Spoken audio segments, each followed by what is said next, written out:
इसके नतीजे भी आने हैं सर। और ये स्टॉक भी लोअर एंड से चलने की कोशिश करी है इसने, लेकिन ना कंप्लीटली आउट परफॉर्म नहीं कर रहा है मार्केट्स को। कहां पर हम देख रहे हैं कि फाइनेंशियल इंडेक्स रिकॉर्ड स्तरों पर पहुंचा है, फाइनेंशियल स्टॉक जैसे कि HDFC bank, ICICI bank record स्तरों पर हैं। रिलायंस इंडस्ट्रीज अभी भी अपनी 200 दिनों की औसत के नीचे नीचे ही ट्रेड करने कर रहा है, 1300 के लेवल के आसपास। रिजल्ट से क्या एक्सपेक्टेशन है सर, क्या अब यहाँ से चलना शुरू होगा? तो मेरे ख्याल से देखिए रिजल्ट तो इनलाइन आएंगे, कोई बड़ा पॉजिटिव सरप्राइज अभी आपको एक्सपेक्ट नहीं करना है, क्योंकि जो भी क्रूड ऑयल के प्राइसेस भी घटे हैं उसका ज्यादातर इम्पैक्ट आपको अगले क्वार्टर यानी अप्रैल टू जून के क्वार्टर में आएगा। रही बात जियो के धंधे की, तो देखिए वहां पे भी मॉडरेट प्रॉफिट ग्रोथ की एक्सपेक्टेशन है, रिटेल का धंधा भी अच्छा चलेगा।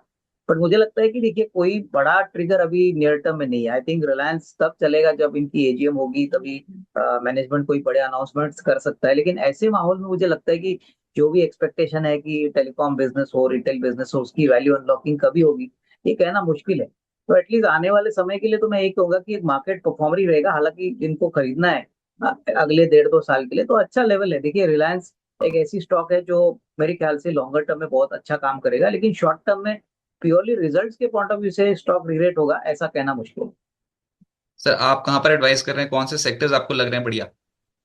नहीं, हमारा तो डोमेस्टिक फेसिंग थीम्स पे ही काम चल रहा है। जैसे कि होटल हॉस्पिटैलिटी सेक्टर पे हम पॉजिटिव है।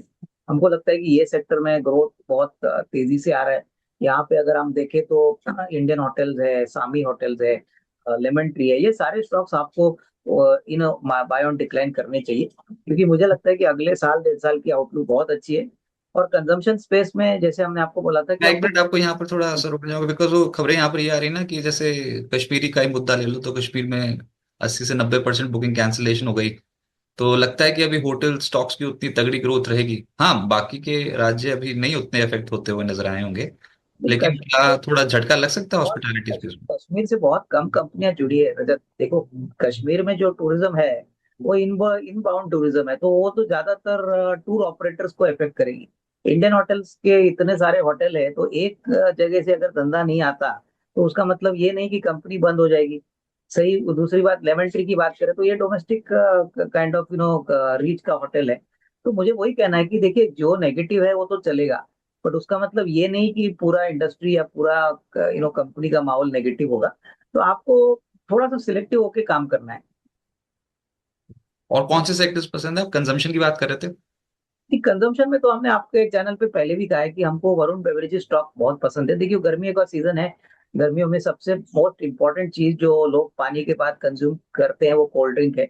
और जनवरी टू मार्च और अप्रैल टू जून जिस प्रकार से भी गर्मी का एक्सपेक्टेशन है, सबसे ज्यादा पैसा भी तभी वरुण बेवरेजेस अपना बनाती है।